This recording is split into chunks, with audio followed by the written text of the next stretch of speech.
வேணாண்ணா ஏன்னா ஸ்ட்ரக்சரே பிடிச்சிருக்கீங்க. இல்லை எனக்கு ஸ்ட்ரக்சர் தேவைப்படுதுடா அப்படின்னேன்.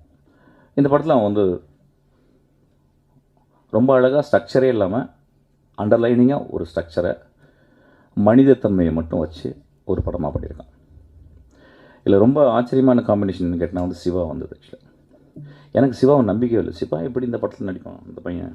ஏன்னா சிவாவை நான் சிவா படங்கள் பார்த்துல கொஞ்சம் நெஞ்சு தான் பார்த்துருக்கேன். எனக்கு தெரிஞ்சு என் அசிஸ்டண்ட்டை சொன்னான், சிவாவை வந்து டிஃபைன் பண்ணான்.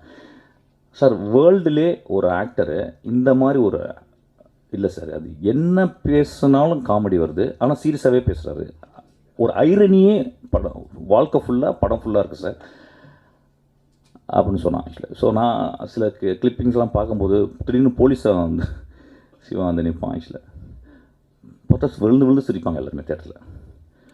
ஸோ லைஃபினுடைய ஐரனியை வந்து Shiva is holding very tight actually. So அவன் வந்து